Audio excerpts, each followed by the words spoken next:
Hola a todos, muy buenas tardes. Vamos a ir dando comienzo a la presentación. Estamos muy contentos esta tarde, una vez más, de estar aquí presentando un webinar. En esta ocasión, un ciclo de webinars, un ciclo de conferencias muy especial, ciclo de conferencias multigestora, al que nos está acompañando hoy Federico Torres desde GlobalX para hablar de megatendencias a través de ETFs listados en la Bolsa de Valores de Lima. Hola Federico, ¿qué tal? ¿Cómo estás? Hola Jaime, un gusto estar contigo y con tus invitados y muchas gracias por la invitación. Estupendo, muchísimas gracias. Bueno, a todos los que nos están escuchando, por favor, cualquier consulta que les vaya surgiendo durante la presentación, nos la pueden ir dejando en la casilla del buzón y trataremos de responder a todas las que podamos al final del conversatorio. Nada, bueno, para quienes se conectan por primera vez, yo soy Jaime Aritio, soy gerente comercial para Renta 4 en Perú y subgerente de negocio para Latinoamérica de nuestra matriz española Renta 4 Banco. Bueno, brevemente un poquito sobre Renta 4. Nosotros somos una sociedad agente de bolsa autorizada por la Superintendencia del Mercado de Valores para dar servicios de asesoramiento, de gestión y de intermediación de valores aquí en el Perú. Regionalmente prestamos servicios similares no solo en Perú, sino en Chile y en Colombia. Y bueno, naturalmente, como mencionábamos, en España, donde tenemos ya presencia desde hace 38 años y también en Luxemburgo.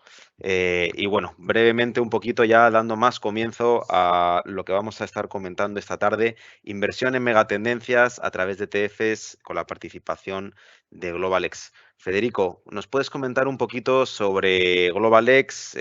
Bueno, ¿qué tipo de productos gestionáis?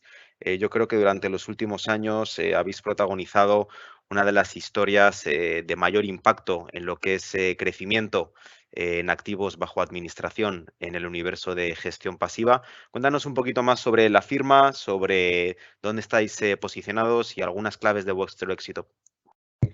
Gracias Jaime, muy amable. Bueno, GlobalX es una firma de ETFs, nació en el año 2008 en Nueva York. Tenemos actualmente unos 96 ETF listados en las bolsas americanas y por la fuerza, digamos, del mismo mercado nos hemos ido convirtiendo en uno de los jugadores más importantes, si no el más importante en inversión temática en el mundo, con 36 ETF temáticos, que es la suite más grande del mundo en ETF temáticos. No hay nadie más que tenga tantos ETF temáticos en el mundo. Iniciando esta cadena, digamos, de productos de temáticos en el año 2010 con nuestro ETF de litio y baterías de litio, que fue nuestro primer ETF de esta categoría. Sin embargo, también crecimos muchísimo en otra división que se llama nuestros ETF de Income, básicamente los ETF que creamos para que la gente que quiere tener dividendos recurrentes, pues tenga un producto al cual adquirir, pues y justamente ha sido este año uno de los éxitos. Como tú decías, Jaime, en 2020, antes de la pandemia, estábamos alrededor de 14.000 millones de dólares en activos, 14 billion. Y en la pandemia, en su peor momento, caímos casi a 9.000.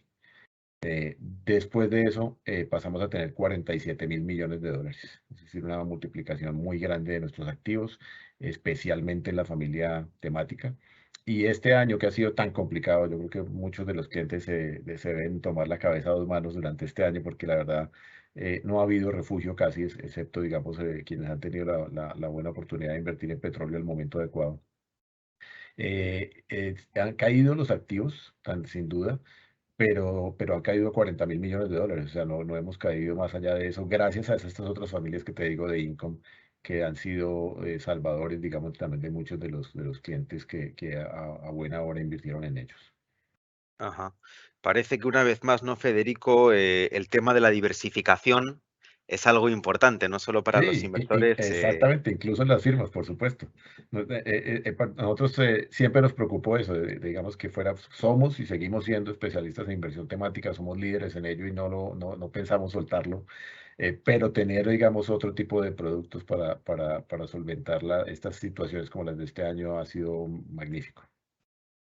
Correcto, sí, a nosotros aquí en Renta 4 nos ha pasado algo más o menos parecido en el sentido de que, bueno, nosotros hemos experimentado también un crecimiento muy grande durante los últimos 2 o 3 años, ¿no? Pues bueno, nosotros éramos la primera sociedad agente de bolsa peruana autorizada para dar el servicio de contratación de valores 100% online aquí en el Perú. Y bueno, pues cuando llega la pandemia, ya no sabemos todos un poquito la historia, hay una corrección muy fuerte de los mercados de valores, como ahora vamos a comentar brevemente, seguido de una recuperación muy fuerte, ¿no? Entonces eso lo que nos viene dejando, pues bueno, es un interés muy fuerte por capturar toda esta recuperación, toda esta fase de reapertura de las economías, todo este crecimiento. Y bueno, pues han entrado muchísimos clientes, ¿no? Yo creo que los últimos 2 o 3 años pues hemos pasado de tener unos 400 clientes a más de 6.000, ¿vale? Sí, sí. Y bueno, sobre todo concentrado en lo que son el universo acciones, ¿no? Que es lo que se puede contratar online hoy por hoy con nosotros, ¿no?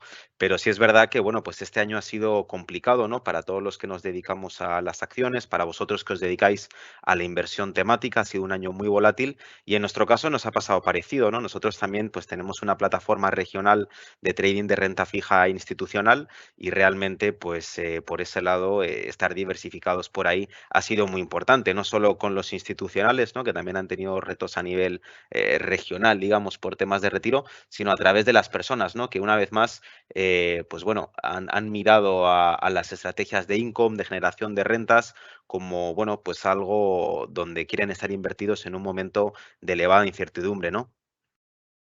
Por supuesto, Jaime. Sí, nosotros, como te digo, hemos tenido la fortuna de tener estos productos. De hecho, en Lima tenemos listados 36 productos y también hay algunos de Income para que por favor también los miren. Ujú. Y el éxito, te digo, el ETF más exitoso en este año es un ETF que en 2020 valía 1.5 billones, o sea, ya era un ETF grande y pasó a valer 7 billones de dólares durante este último periodo. Y básicamente lo que hace es que da una pequeña protección contra las caídas de los mercados, en específico el del Nasdaq 100. Entonces, cuando el mercado cae, como ha caído, o se mantiene, digamos, con un rango en donde no se mantiene enrangado, pues como que ni sube ni baja, o sube un día y baja el otro, que es justo lo que está pasando en este momento, ese producto que se llama QYLD, Nasdaq 100 Cover Call, lo que hace es que vende opciones a un mes del índice y recibe las primas. Y entonces con solo recibir las primas de la venta de las opciones logra generarle un upside al índice. Entonces para que tengan ahí una referencia así muy somera, cuando el Nasdaq más o menos anda en 30%, no sé en estos días cómo exactamente anda, pero 30% abajo en el año, ese mismo ETF anda 20% abajo en el año. O sea, por supuesto es una caída muy dramática también, pero si hubieras estado en el Nasdaq 100 solamente, pues habrías caído 30, en este producto habrías caído solo 20, entre comillas, el solo 20, porque en términos relativos, por supuesto, es muy bueno. Sí, desde luego. Pero bueno, la idea no creo no es migrar, ¿no? A la gente de la megatendencia y que perdamos el horizonte a Por largo supuesto. plazo, sino entrar a comentar un poquito, pues bueno, pues de algunas megatendencias de interés, de cómo está ahora mismo el sector, digamos, o varias subindustrias, sobre todo en un Y las contexto, oportunidades, Jaime, porque estas ahí caídas sin vamos, duda generan eso es. oportunidades gigantescas. Correcto, en un contexto pues, de alta volatilidad que realmente nos deja unos niveles de entrada para según qué compañías que no se suelen ver habitualmente, ¿no? Yo creo que durante las últimas semanas, ¿no? Varios clientes, pues bueno, se nos han acercado preguntando pues por valores como Amazon, valores como Google, valores que realmente uno no está acostumbrado a ver caer fuertemente y realmente pues pocas veces uno consigue encontrarlo a estos niveles, lo cual, como bien indicas, es una oportunidad muy buena para tomar posición y sobre todo para aquellas personas que, bueno, pues estén considerando empezar a invertir o que quieran tomar alguna posición, diversificar de una forma más transversal, de una forma más temática en las megatendencias que vamos a estar comentando, pues yo creo que estos niveles son realmente atractivos, ¿no?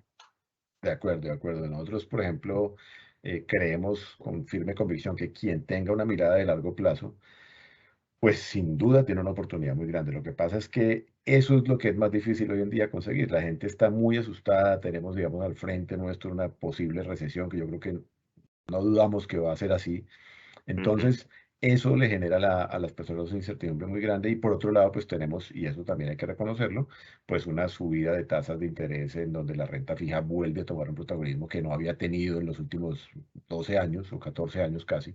Entonces, pues yo creo que la clave está en en combinar las cosas, es decir, tener una porción de los activos, por supuesto, en renta fija, donde haya una posibilidad, digamos, de tranquilidad, digamos, en términos de retornos, pero, por supuesto, si hay una mirada de largo plazo, aprovechar las oportunidades. Yo te digo, por ejemplo, ya que pones ahí el título de los productos, digamos, de los que estamos nosotros más mirando, digamos, en este momento, seguimos empujando, digamos, todo lo que ha sido energías renovables, por ejemplo, le ha ido relativamente bien este año. Tenemos también el cloud computing, por ejemplo, como una de las tendencias, digamos, que creemos que tiene una proyección muy clara en el largo plazo.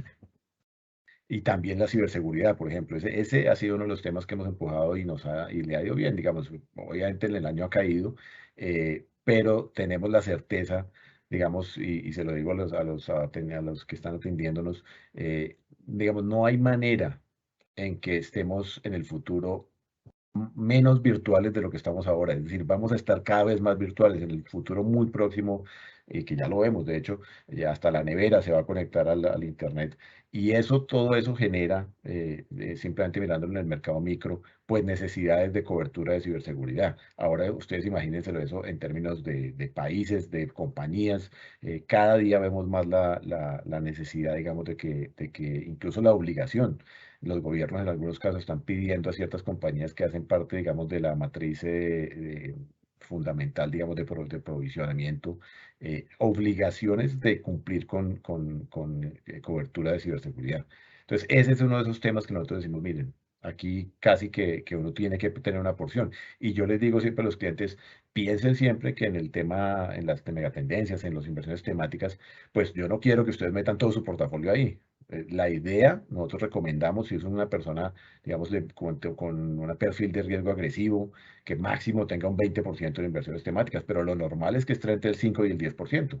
Entonces, por Ajá. eso es que nosotros tenemos la tranquilidad de decirle a la gente, mire, invierta en muchas cosas, diversifique, use también la renta fija, use otros productos, mire productos, digamos, que tengan una posición en este momento, por ejemplo, de quality, o incluso de otro tipo de factor, pero no se olvide de las tendencias. Correcto. Bueno, pues entre varios temas, ¿no?, que hemos estado mencionando, vamos a ir comentando ahora durante los próximos minutos. Brevemente, y antes de meternos ya en materia, bueno, algunos temas aquí ya los hemos comentado. Yo creo que esto es un poquito para explicar la situación en la que nos encontramos y de ahí pasaríamos un poco a las oportunidades, ¿no? Bueno, pues como veníamos comentando, año 2020, pues aparece el COVID, confinamientos, tanto los gobiernos como los bancos centrales simultáneamente tienen que implementar políticas fiscales y monetarias ultra expansivas para evitar el colapso de la economía, pues eso pues nos termina dando un rally en los mercados espectacular hasta que aparece un invitado no tan deseado que es la inflación, ¿no? Y la inflación que como todos sabemos está en niveles récord de los últimos 40 años. Y aquí vendría un poco la primera pregunta que me gustaría hacerte, Federico. ¿Tú crees que la inversión temática hace sentido en un universo de alta inflación, en un escenario como el que nos encontramos ahora? Porque, bueno, mucho se viene hablando, ¿no?, de la relación que pueda tener la respuesta a los bancos centrales, estas subidas de tasas, cómo pueden afectar más a los activos growth que a los activos value. Pero yo creo que sí, ¿no?, que en un mundo de alta inflación no es descabellado pensar en la inversión temática, ¿no? Sí, por supuesto. Y es que Jaime, yo creo que hay que darle mucho contexto. La gente, digamos, yo bromeo mucho, ya ustedes ven mis canas en mi barba y yo ya no soy un muchacho, y muchas veces bromeo con que a mi generación le ha tocado todo, ¿no? Nos tocó la crisis del tequila, nos tocó la crisis rusa, Asia, después vino el 2008, el Armageddon financiero estadounidense y luego nos vino la pandemia. Así que creo que lo único que nos falta son los asteroides. Entonces, le digo a la gente, No los invoques, por favor. piense por favor que estamos en un contexto muy complejo. Entonces, digamos, dentro de esa misma complejidad, pues por eso hay que, digamos, nunca les voy a pintar un camino de rosas, ¿no? Viene una recesión, esta inflación es mala para muchos temas y justamente por eso en estos momentos es que uno tiene que ser muchísimo más selectivo. ¿Sí? Entonces, digamos, la teoría en general que nos dice, bueno, sí, pues con una inflación muy alta y las tasas de interés inmediatamente reaccionan porque los bancos centrales buscan controlarla, pues vamos a tener dificultades. Y esas compañías con alto endeudamiento, que digamos que no tienen una capacidad, digamos, de generar ingresos, pues van a sufrir. Y eso lo vamos a ver en muchos segmentos. Y por eso es que es tan importante, y yo siempre le digo a la gente, miren, nosotros somos una compañía de ETFs. Los ETFs generalmente lo que hacen es que tienen inversión pasiva. Para los que de pronto no están muy familiarizados, seguimos índices. En GlobalX, nosotros la gran diferencia que tenemos contra cualquier otra firma es que nosotros creamos nuestros propios índices con unas características muy específicas y luego se los entregamos a una compañía de índices para que los maneje. De tal manera que hacemos de alguna manera la manera más activa de inversión pasiva que usted puede encontrar.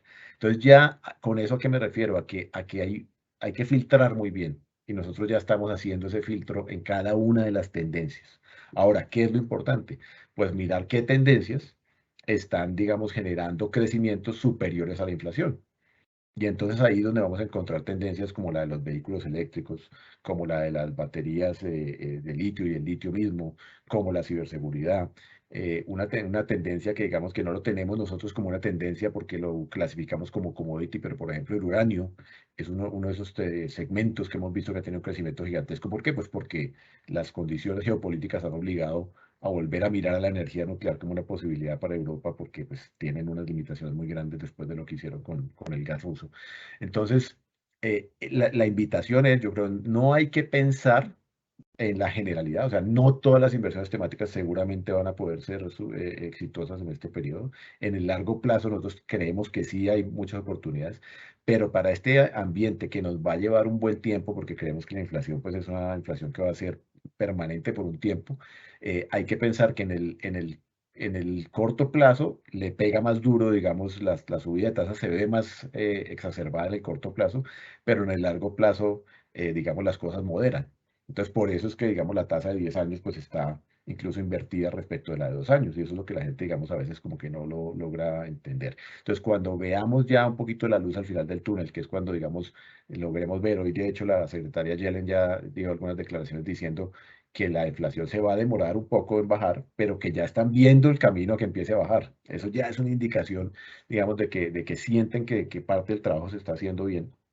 Entonces, cuando eso empiece cuando ya la gente entienda que la tasa de 2 años ya toque un pico de 4,5 y va a ser el pico, pues entonces vamos a tener, digamos, ya un poquito más de relajación, digamos, de las condiciones a largo plazo. Entonces, la respuesta corta, Jaime, es, hay oportunidades, hay muchos sectores que incluso siendo growth, tienen una gran cantidad de, digamos, de un crecimiento grande superior a la inflación y ahí es donde hay que poner el ojo.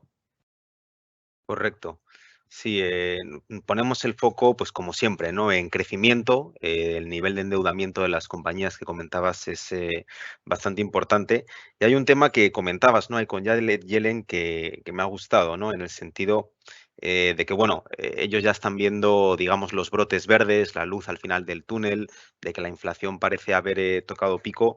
Y de ahí quisiera pasar un poco al tema que comentabas también de oportunidades, ¿no? Yo creo que viendo el comportamiento de los mercados desde finales del año pasado, lo que se ve es muchísimo pesimismo, muchísimo miedo. Se comentaba, ¿no?, que la Fed estaba subiendo la tasa en un entorno no explorado todavía para ellos, de combinación bueno, de desaceleración económica con muchas subidas de tasas. Al final un poco, y luego cuando vienen a los resultados trimestrales, como estamos viendo ahora, lo que efectivamente estamos viendo es que el mercado parecía muy pesimista respecto de la realidad económica, sobre todo en Estados Unidos, ¿no? Lo cual, pues efectivamente, pues nos da mayor pie a participar de todas estas oportunidades. Sí, de hecho, mira que hoy, por ejemplo, fue un día bastante malo para las compañías como Apple, como Google, como Netflix, como Amazon. Y uno ve que, digamos, cuando vemos nuestro ETF de cloud, por ejemplo, los precios están incluso casi 50% abajo de los niveles de enero del 2020. Y resulta que si uno lo piensa en términos de lo que fue la pandemia para el cloud, ¿cierto? El cloud computing es básicamente la infraestructura, las plataformas y los software que digamos que se pueden correr bajo la nube. Digamos, difícilmente uno encuentra sectores que hubieran tenido una mayor primero, reacción positiva a lo que pasó, y es decir, ustedes vieron claramente que muchas empresas se pudieron mover a la nube, la gente se fue a trabajar a las casas y no hubo Ujú, pues un traumatismo gigante porque había una preparación súper grande que ya venían trayendo esas compañías desde hacía décadas. De hecho, desde el 2006 Amazon entró en el tema digamos, del cloud. Y entonces es, digamos, de alguna manera un contrasentido que esas empresas que salvaron de alguna manera al planeta, digamos, en términos de lo que es el computacionalmente hablando, ahora valgan 50% menos de lo que valían antes de la pandemia.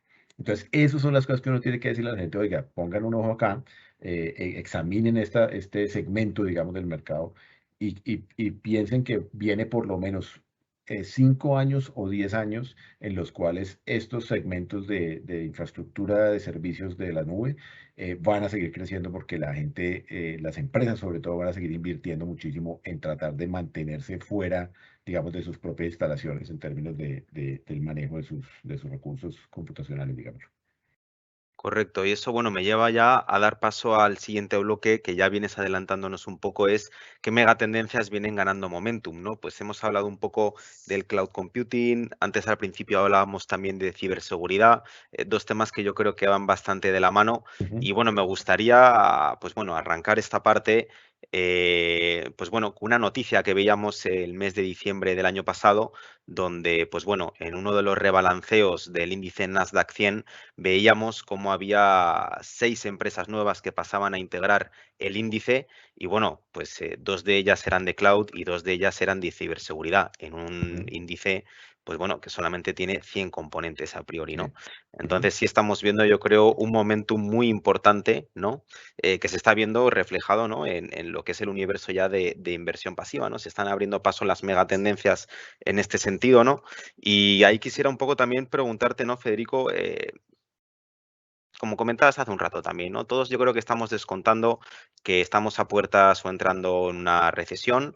Habrá que ver qué tan grave puede llegar a ser, ¿no? Pero bueno, lo que es seguro es que nos adentramos en un entorno de desaceleración económica.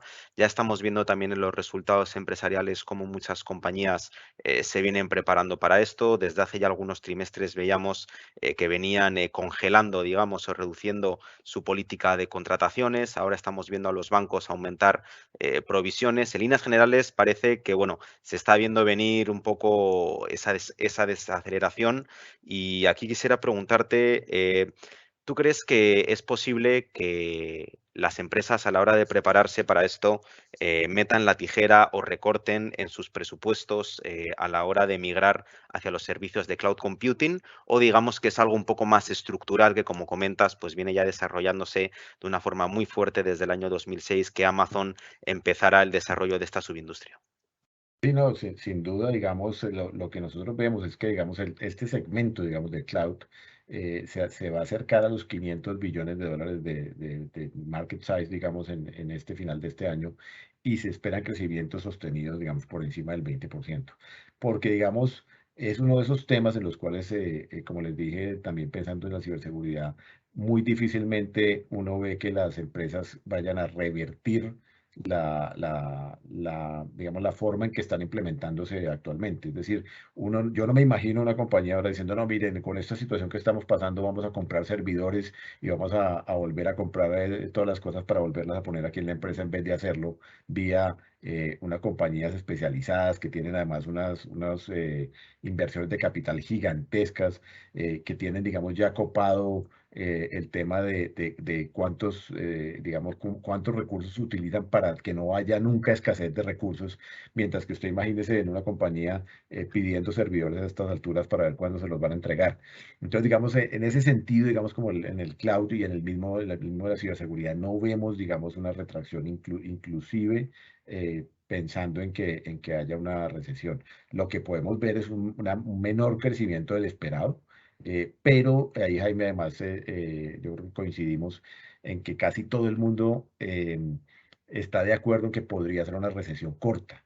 ¿Y por Ajá. qué lo digo? Porque digamos, ya hemos pasado cosas bastante más difíciles, como la crisis del 2008 y la pandemia, y a veces como que, digamos, muchos coincidimos en que esta subida de tasas, que por supuesto ha sido tardía de parte de la Fed, termina siendo un remedio que es necesario, ¿no? O sea, no podíamos esperar seguir en un mundo en el cual el dinero no tenía valor, ¿no? Cuando las tasas están al Correcto. cero, eso simplemente, y lo digo también, y perdónenme que lo diga así, pero es como si las economías mundiales fueran adictas al dinero, eso era casi como un adicto a la heroína. Cuando se le quita la heroína, pues por supuesto hay unas etapas muy difíciles en las cuales el paciente, digamos, va a tomar tiempo en que se recupere un poco, pero después de que se logra, pues digamos, ha sido lo mejor. Entonces, es exactamente ese símil. La economía mundial estaba adicta al dinero barato y eso, pues, digamos, simplemente es insostenible en el tiempo. Entonces, yo creo que vienen cosas difíciles, pero hay sectores que van a seguir manteniendo su presencia. Correcto. Como comentabas hace un rato, ¿no? Pues bueno, yo creo que hablar de cloud y de ciberseguridad, a lo mejor, ¿no? Tú, Federico, hace pues unos pocos años antes de la pandemia, costaba quizás un poco más que pues la audiencia aterrizara el concepto, pero efectivamente las empresas y las personas, ¿no? Pues para mantener la viabilidad operativa de todos estos negocios, que la economía no colapse y tal, pues nos hemos visto obligados a adoptar este tipo de tecnologías. Y bueno, pues gracias a Dios que teníamos ahí detrás, ¿no? Pues gente como Amazon, gente como Microsoft, etcétera, que ya tenían toda esta infraestructura ya implementada. Incluso se ha leído durante años que, bueno, la migración a la nube, pues bueno, había mucha duda, mucho escepticismo sobre qué tan escalable podía ser de parte de los proveedores, ¿no? Y efectivamente hemos visto, pues bueno, que la misión se ha cumplido con éxito y ahora hay que ver un poco si nos podemos quedar ahí, ¿no? Y ahí quisiera llevar ya la siguiente pregunta que te quiero hacer. Bueno, hay algunos vientos de cola, ¿no? Que hemos comentado, como el teletrabajo, la educación remota, otros también como, pues bueno, el mayor uso del e-commerce, de los pagos digitales o incluso de las aplicaciones del delivery. Y ahora, pues bueno, también veíamos algunas empresas, ¿no? Como por ejemplo Goldman Sachs, algunos bancos también, y sobre todo el caso de Apple, ¿no? Que ya empezaban a no ser tan flexibles con el tema del trabajo remoto, ¿no? ¿Tú crees que esto supone un viento de cara, digamos, para este tipo de proveedores de servicios? O efectivamente, pues bueno, aunque el crecimiento sea un poquito menor, nos mantenemos en una tendencia estructural de crecimiento, pues bueno, de doble dígito cercano al 20% anual, ¿no? Sí, sin duda, digamos, estamos en y es bien importante lo que dice Jaime, porque digamos, el mundo cambió. Y hay gente que se resiste a creerlo, como que dice que no, bueno, ya pasó la pandemia pues realmente todavía no se ha declarado su fin realmente, no, tampoco estoy diciendo pues que vayamos a volver al encierro, ni mucho menos con una política como la China, pero digamos, el mundo cambió. Entonces, digamos, los empleadores incluso se están viendo en dificultades para hacer que los empleados vuelvan. Porque, digamos, después de pasar por lo que pasamos, mucha gente se ha dado cuenta que, digamos, la ineficiencia que se presentaba en términos de transporte, el tiempo que se pierde yendo y viniendo, el tiempo que digamos, incluso el dinero que se gasta adicional estando fuera de casa cuando se pueden hacer cosas que se pueden hacer desde casa, lo que hay que es que armonizarlo. Entonces, eso, Jaime, como respuesta, digamos, lo que te va a permitir es pensar que a pesar de que algunos empleadores hagan volver a su gente, la infraestructura va a seguir ahí. O sea, no, simplemente no va a desaparecer y nadie va a dejar de pagar lo que está pagando en términos de cloud y todo eso porque los empleados volvieron, porque sabe que en cualquier momento necesitan mantener esa flexibilidad. Y de hecho muchas compañías van a mudarse al contrario. Unos que necesitan, pues, tal vez por el nivel de sus empleados, por ciertas interacciones que necesitan, pues seguramente van a necesitar que la gente vuelva un poco más, pero algunos se habrán dado cuenta que no lo necesitan y entonces pasará lo contrario. Entonces yo creo que estamos a puertas de unos cambios, o seguiremos viendo unos cambios muy interesantes, y por eso les digo, no me imagino un mundo menos virtual. Simple y llanamente no me lo imagino, en todos los sentidos, también en términos del entretenimiento. Yo no sé, por ejemplo, tú, Jaime, si hayas vuelto mucho a cine, pero honestamente, digamos, yo ya No, la verdad que no. no lo he vuelto a hacer. Desde que ya tenga otra vez libertad de movilidad, digamos, creo que he ido 2 veces al mercado, porque ya me acostumbré a mercar vía electrónica. Entonces, digamos, casi que esos cambios van a permanecer. Y por eso te digo que yo simplemente creo que lo que hay es mucho más por crecer. Imagínense ustedes, y eso es una cosa que a mí me impresiona. eh, toda la cantidad de contenido, ¿cierto? Que se crea diariamente. Y piénsenlo en lo micro, que uno a veces cuando piensa en lo micro, luego mira lo macro. Piensen, digamos, en cosas sencillas como el Instagram, como el Twitter. Todos los días hay miles de fotos, miles de mensajes, miles. Ahora pónganse a pensar, por ejemplo, la cantidad de data que guarda un vuelo. Yo miraba el otro día cuánto consume, cuánto data genera un vuelo de un 787 de Lima a Madrid. Y esos datos hoy en día, últimamente, se van guardando casi que en línea en los lugares en los que se puede. Y cuando un avión aterriza, se guardan todos los datos del vuelo en la nube. Y esos datos, digamos, van a permanecer allí por mucho tiempo y cada vez, mientras más sofisticado es el aparato como tal, por eso hablo de un 787, que es un avión muy sofisticado, la cantidad de data es increíble. O sea, son incluso números que uno ya, cuando hablamos de terabytes y eso ya se superó hace mucho tiempo, ya hay otro tipo de medidas. Entonces, a lo que voy es, piensen ustedes si en términos de data, por ejemplo, vamos a tener menos data hoy que ayer. Y resulta que todos los días estamos grabando podcast, todos los días estamos viendo programas de radio que quedan grabados para que los veamos en cualquier momento, canales de YouTube, fotografías, tweets. Eso es lo mínimo, digamos, para nuestro ambiente micro. Ahora piénsenlo en términos empresariales, lo que eso significa. O sea, yo no le veo en serio reversa a esto.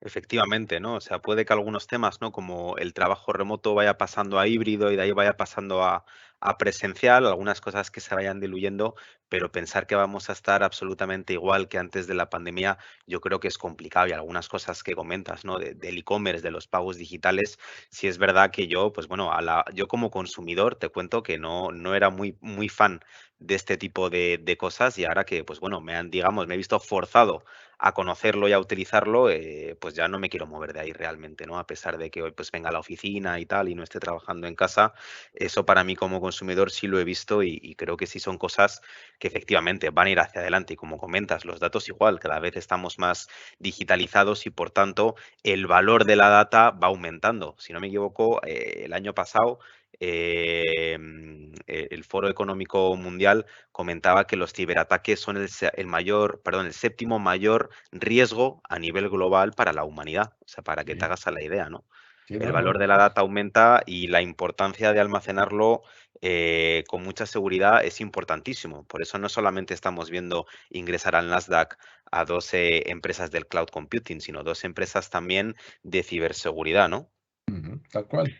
Tal cual. Nosotros en Eh, ciberseguridad tenemos digamos, un caso de estudio muy sólido porque son compañías que, digamos, mantienen la retención de clientes de una manera absurda. Es decir, cada que una persona contrata servicios de ciberseguridad o una empresa, se mantiene y además adquiere más servicios. Porque piensen ustedes, uno pues como por supuesto, digamos, no tiene por qué saberlo, pero en las verticales que tiene la ciberseguridad es seguridad de la red, seguridad del email, seguridad del dispositivo, seguridad del servidor. O sea, son muchas verticales. Y en cada una de esas verticales hay que tener especialistas. Entonces, por ejemplo, una de las cosas que estamos viendo en términos de ciberseguridad es que hay mucha actividad de merchant acquisitions. Hay muchas compañías adquiriendo otras para tratar de volverse más importantes en todo, porque no hay en la actualidad, digamos, un especialista en ciberseguridad que abarque todos los verticales de la ciberseguridad, porque es muy complejo. Y entonces ahí estamos viendo actividades muy importantes. Y cuando uno logra, digamos, entrar en un producto como este, nuestro ETF de estos que se llama BOC, BUG, hemos visto que varias de las compañías que hacen parte del índice, digamos, las absorben otras. Y por supuesto ahí se generan utilidades extraordinarias cuando hay ese tipo de compras. Entonces es súper interesante el caso de la ciberseguridad porque como lo dices, va articulado con todo lo que venimos hablando de cloud además. Correcto, como decíamos, pues bueno, es una de las megatendencias que más momentum yo creo viene ganando durante los últimos años, durante los últimos meses, pero poniendo un poco más el foco en lo que es la industria y sobre todo haciendo esa comparativa del cloud y la ciberseguridad. El cloud al final pues no deja de ser externalizar los servidores físicos que podemos tener en casa, en la oficina, etcétera, en un tercero, ¿no? Y aquí vemos pues los servidores de Amazon Web Services, ¿no?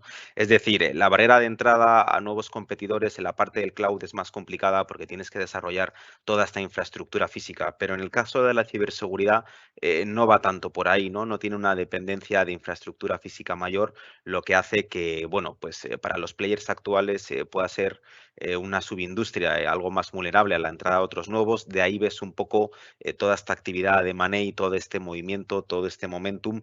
Y yo creo que parte de ello también, ¿no, Federico? Se viene concentrando, perdón, en Israel, ¿no? Se habla mucho de Silicon Valley como hub de startups, de tecnología, de innovación, de desarrollo, pero no se habla tanto quizás del caso de Israel, que si no me equivoco, concentra el 80% del ecosistema de la ciberseguridad a nivel global, ¿no? Cuéntanos un poquito sobre este caso brevemente antes de movernos al siguiente bloque.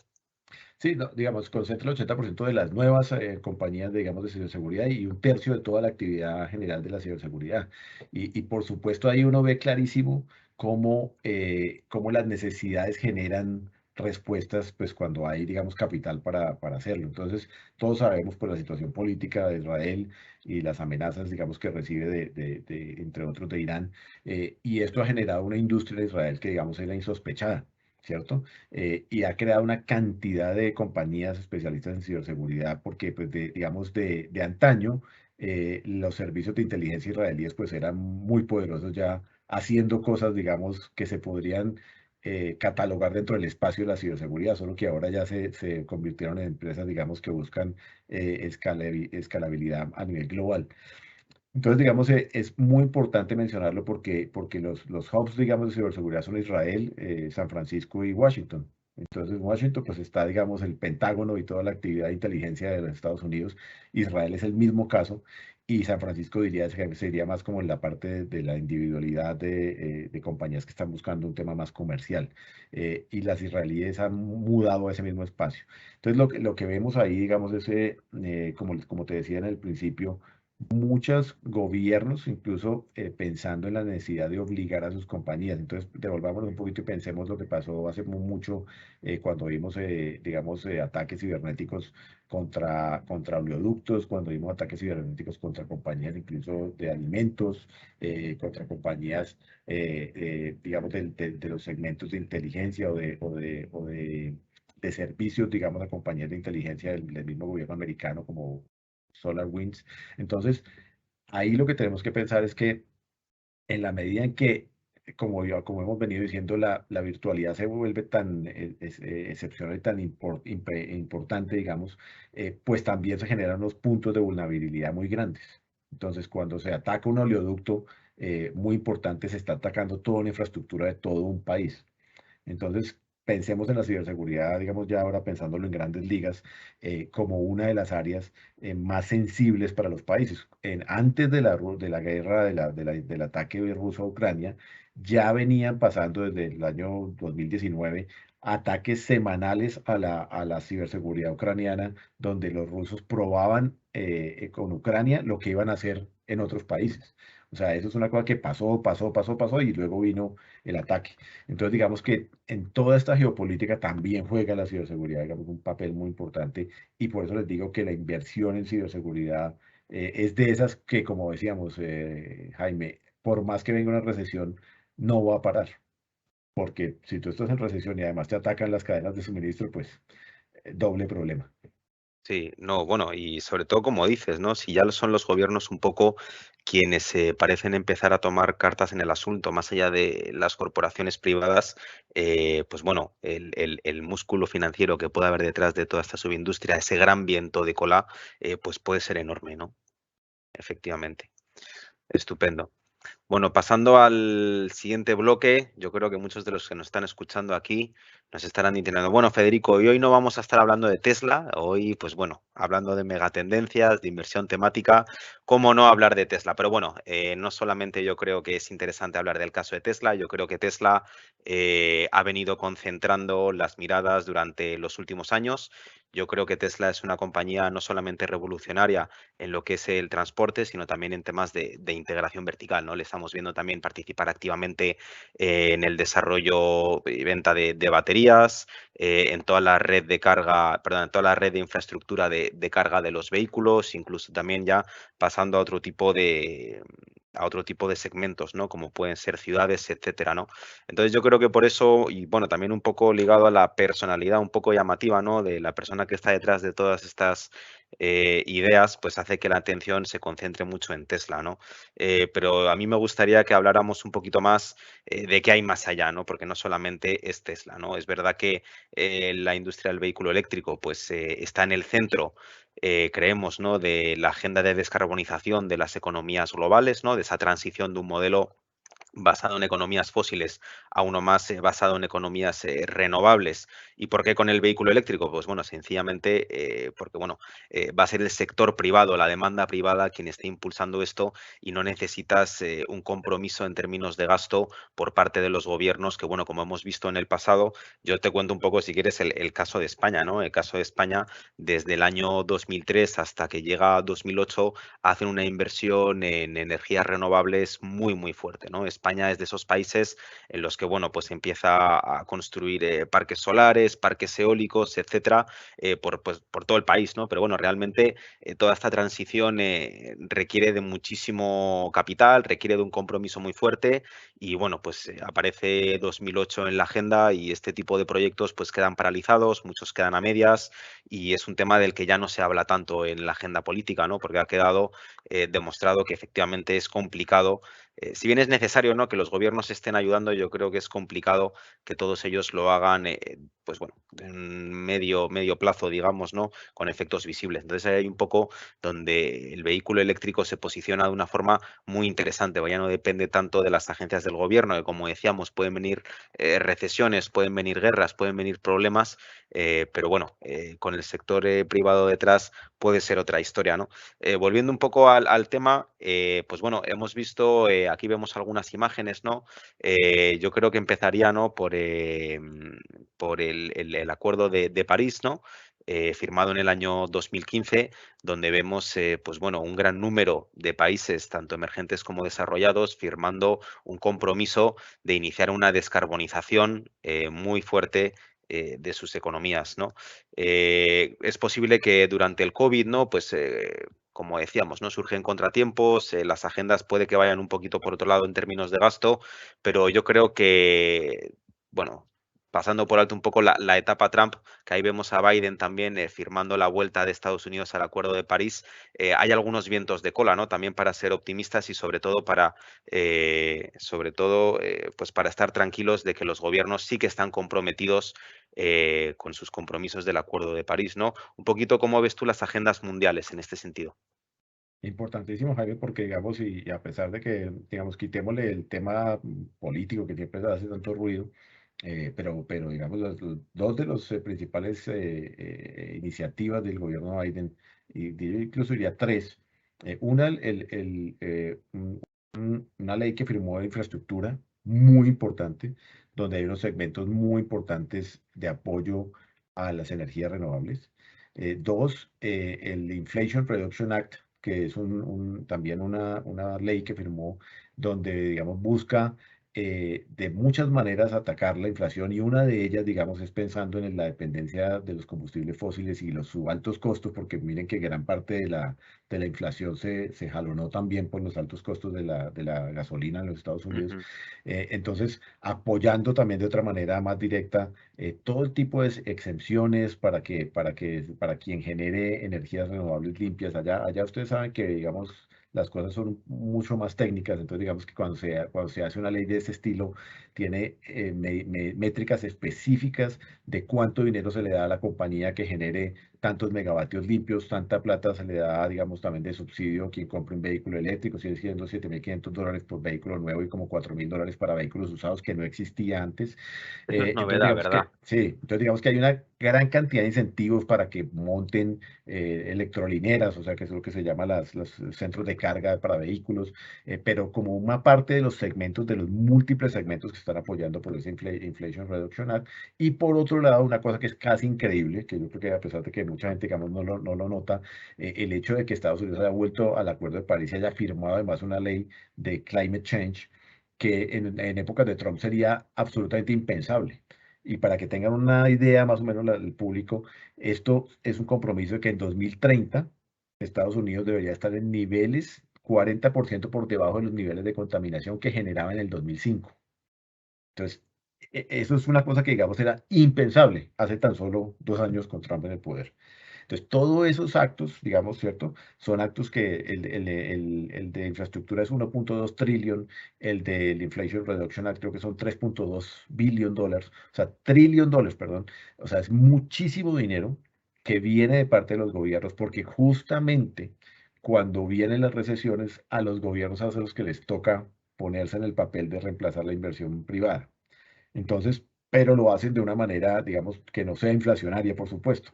Entonces, ¿a través de qué? De sectores eslabonadores como la construcción, en el caso de la infraestructura, como los sectores de infraestructura también energética limpia y como los sectores, digamos, de innovación que involucran, digamos, los vehículos eléctricos, los vehículos autónomos y la inteligencia artificial, todo esto junto.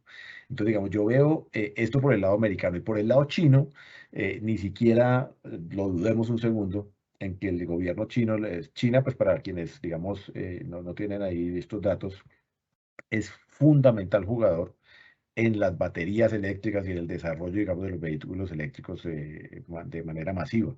El 80% de las baterías que se construyen para vehículos se construyen manufacturan en la China.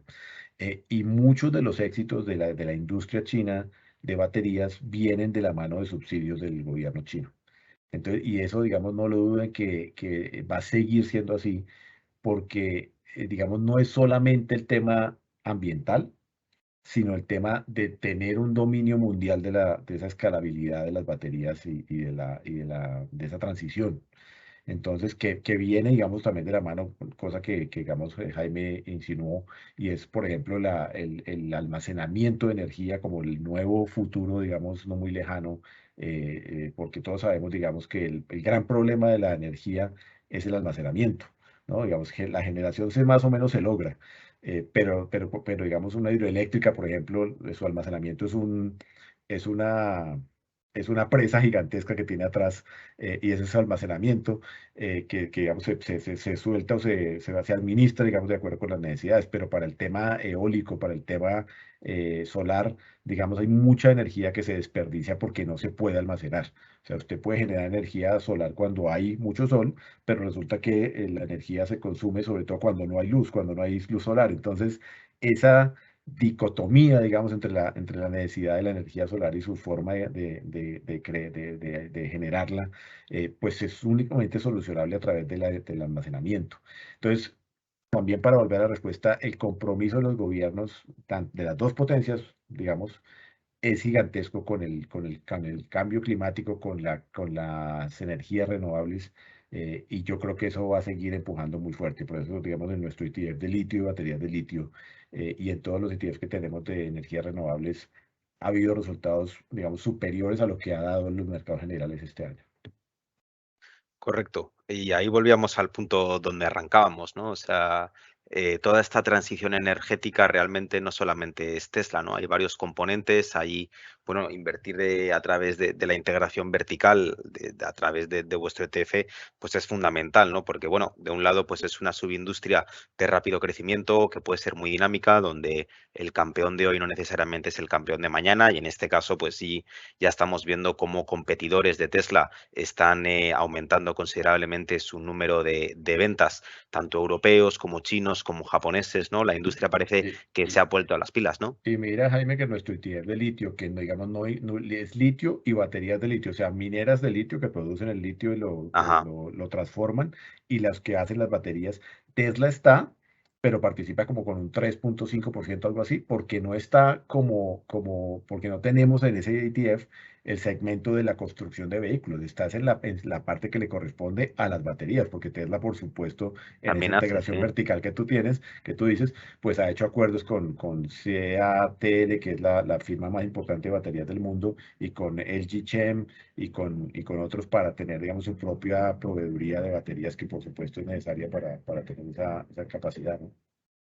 Correcto, ese era un poco lo interesante del caso de Tesla, ¿no? Que como dices, no solamente es un fabricante de vehículos, sino que bueno, está en toda la cadena de valor o en gran parte de la cadena de valor, Sí, sobre todo. y mira tú que, por ejemplo, está BYD, ¿no? Que es esa compañía que de pronto ha llegado ya también al Perú. Aquí en Colombia por lo menos hubo unos taxis de esa marca, una firma china BYD, que para que Ajá. tengan referencia, en el 2006 el señor Warren Buffett invirtió en ella, porque era una compañía que tenía también toda la cadena, muy poderosos en baterías y tenían vehículos. Entonces, Mm, de hecho, el mayor fabricante de vehículos eléctricos e híbridos en el mundo. Y uno no lo tiene casi en el radar, y resulta que es uno de los mayores fabricantes de baterías del mundo. ujú. Debe ser todo un caso, ¿no? Para que Warren Buffett, ¿no? Digamos, ese gran inversor del estilo value investing, de los flujos de caja y tal, ponga sus ojos también en compañías growth, ¿no? De alto crecimiento, como las que tenemos en vuestros ETFs, ¿no? Entonces, eso es todo un caso, ¿no?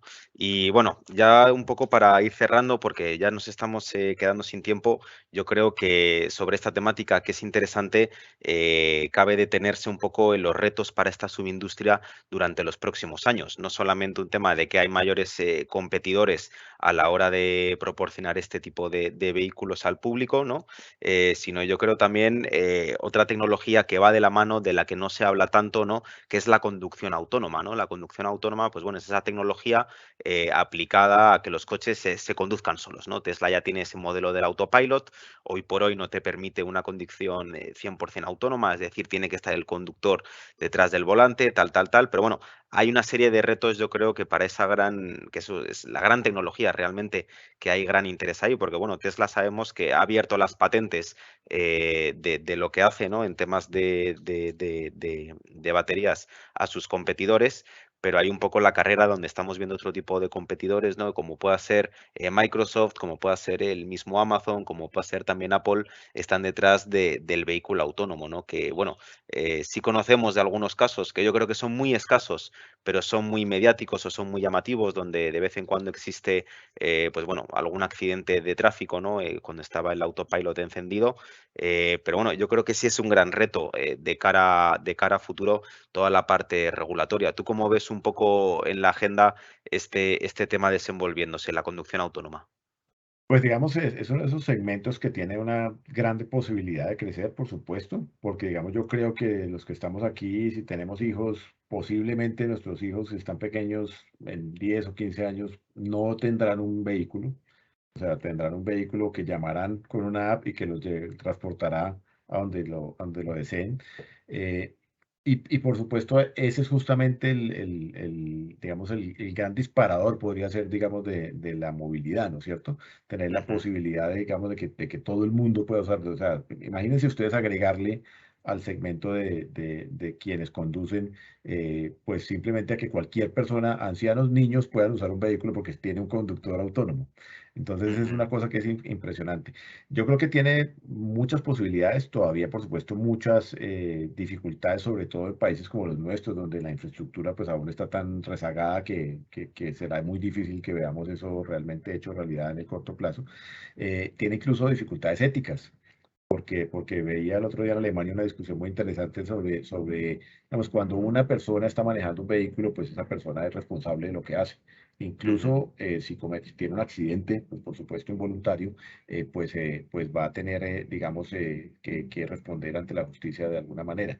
Cuando se tiene un vehículo autónomo que además tiene unas capacidades, digamos, de reacción y de visión superiores a las del ser humano, ponía un ejemplo de que hay un coche de bebé en el lado izquierdo y un anciano al lado derecho, y viene una situación en la que la inteligencia artificial debe decidir cuál de los dos caminos toma, si el del anciano o el del niño.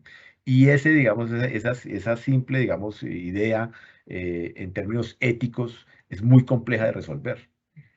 correcto. Entonces vienen todas esas discusiones éticas de la responsabilidad de un vehículo autónomo, y más allá de eso, pues por supuesto de todo lo que implica la tecnología en términos de capacidades. Nosotros, digamos, yo ya tenemos, pues yo presento, digamos, muchas actividades de este tipo porque tenemos también, por supuesto, un ETF de vehículos autónomos y uno ve que ya la capacidad, digamos, en términos de conducción llega a camiones, a tractocamiones, ¿no? Los camiones de gran tamaño, donde ya la tecnología es capaz de hacerlo. O sea, estamos muy cerca de que eso se popularice, pero tenemos dificultades o va a haber dificultades de otra índole, digamos, en términos de responsabilidad. Y por eso, digamos, también hay una como una vertiente que es de camioneros que teletrabajen. Y eso, para que lo entiendan, es un camionero sentado en su sala, manejando el vehículo de manera remota, de tal manera que pues haya un responsable. Entonces, esas cosas las vamos a venir viendo en el futuro no muy lejano, y yo creo que sin duda pues es una de esas evoluciones, porque además piensen pues, en países con más desarrollo, en ciudades más inteligentes, pues con recorridos, digamos, menos extensos como los que tenemos justamente muchos de nosotros en nuestras ciudades, pues va a ser mucho más fácil tener esas como hubs de estaciones de pequeños taxis que hagan unos pequeños desplazamientos, y eso va a ser mucho más fácil hacer que al final se popularice, digamos, el uso de los vehículos autónomos, no pensando, pues, digamos, en el vehículo autónomo que te va a llevar desde Lima hasta la costa, sino más bien desde tu En casa una a sola la carga, droguería. además. Exactamente. Entonces, eso va a empezar a pasar más en los pequeños hubs de sitios que están absolutamente, digamos, preparados en términos de infraestructura para que funcione. Y así lo vemos digamos, en todos esos videos que vemos de la China y todo, están creando como esas ciudades que están ya de una vez adaptadas en términos de infraestructura para que los vehículos eléctricos con sensores en el mismo piso, digamos, y con las señales y con todo, digamos, muy bien prefabricado, pueda generar, digamos, ese ambiente de que los vehículos autónomos empiecen a crecer. Por supuesto, eso nos pone en Latinoamérica en una dificultad, con lo cual pues, no hemos podido con la infraestructura del siglo XX, pues no hemos llegado, estamos lejos de la del XXI. Sí, parece que de momento tendremos que conformarnos con el tráfico habitual de cada mañana los que todavía vamos a la oficina, ¿no? Sí, exactamente. Estupendo, Federico. Oye, bueno, ya para cerrar, en línea con alguna de las preguntas que nos han ido dejando en base a los retos de esta subindustria, bueno, hoy por hoy, pues yo creo que sí que hay bastante expectación, bastante, sobre todo, respaldo por parte de gobiernos, ¿no? Para el desarrollo de las baterías, del vehículo eléctrico, etcétera. Pero bueno, no deja de estar apoyado en lo que es la minería de litio, ¿no? Que yo creo que hoy por hoy, siendo una subindustria de un tamaño todavía pequeño en términos relativos a otro tipo de minería, no estamos todavía empezando a escuchar, ¿no? Pues bueno, esas voces activistas, ¿no? Que hacen un poco un llamado a regular y a tratar de controlar todo este tipo de procedimientos de extracción que al final, pues inevitablemente traen también de la mano bastante contaminación, ¿no? Eh, por último, ya para cerrar, ¿tú crees que los gobiernos el día de mañana mantendrían su stance, digamos, un poco el bien mayor, ¿no? Decir, oye, pues puede que haya contaminación, pero realmente todo el ahorro de CO2 que pueda haber en la economía global vale la pena, o efectivamente también va a haber ahí un nudo y un tema pues de idas y venidas en las agendas políticas? No, yo creo que, bueno, primero fundamentalmente, digamos, la producción minera se encuentra pues en América Latina, en Chile, Argentina, incluso México tiene yacimientos, Estados Unidos tiene, digamos, descubrimientos de litio. O sea, litio hay, Australia también es muy importante.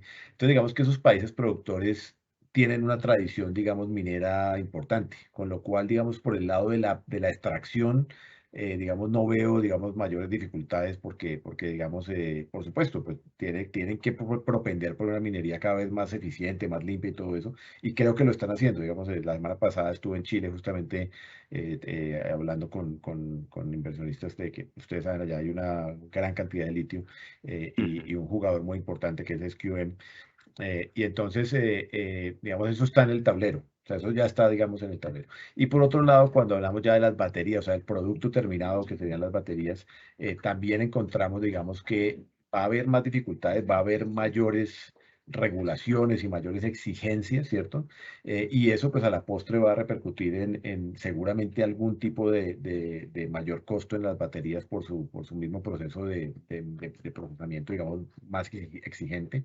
Eh, y eso, digamos, al final de cuentas va a terminar siendo, como tú dices, un tira y afloje encontrando un punto de equilibrio, porque sin lugar a dudas en términos de contaminación, digamos, lo que puede hacer la industria del litio versus la generación de CO2 que tenemos actualmente, pues es infinitamente menor. Entonces, vamos a empezar a ver en esas mineras y en esas productoras de baterías cambios, exigencias mayores, regulaciones mayores, sobre todo de parte de la Unión Europea, pero que al final seguramente van a tener una repercusión favorable para la industria porque pues van a tener que innovar en muchísimos de sus procedimientos. Estupendo. Bueno, yo creo que nos quedamos con una idea muy aterrizada sobre el estado perdón, el estado actual de esta subindustria. Bueno, pasando de puntillas en algunos momentos mencionando a Tesla, pero bueno, es algo más grande que Tesla, es algo más Mm. importante que Tesla.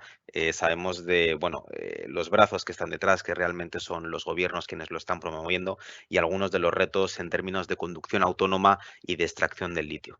Así que, bueno, si les parece bien, vamos a dejarlo por aquí. Bueno, ya nos hemos pasado de la hora, quedan algunas preguntas. Por favor, les vamos a agradecer muchísimo que cualquier duda adicional nos la puedan hacer llegar, pues bueno, al teléfono que ven en pantalla, al correo, visitándonos o agendando una cita, ¿de acuerdo? Así que nada, por último, pues agradecer a todos los asistentes que nos han estado acompañando esta tarde, que hayan participado, ¿ok? Este es la primera de varias charlas en nuestro ciclo de conferencias multigestora y, por supuesto, agradecer a Federico y a GlobalX que nos hayan acompañado esta tarde para hablar de un tema tan interesante. Muchísimas gracias, Jaime. Invito también a todos a que entren a nuestra página web www.globalexetfs en plural.com y ahí hay mucha investigación, algunas de ellas las encuentran incluso en español para que también tengan acceso a aquellos que no lo dominen en inglés. Y pues, como les digo, mucho interés en que sigan nuestros ETFs de la Bolsa de Lima que ya están ahí inscritos. Y un abrazo, Jaime. Sensacional, muchísimas gracias. Un fuerte abrazo a todos los que nos escuchan desde casa, desde la oficina, desde el coche. Nada, nos vemos próximamente en otra edición del ciclo de conferencias multigestora. Muy buenas tardes a todos. Gracias, Vale, Federico. chao. Hasta luego.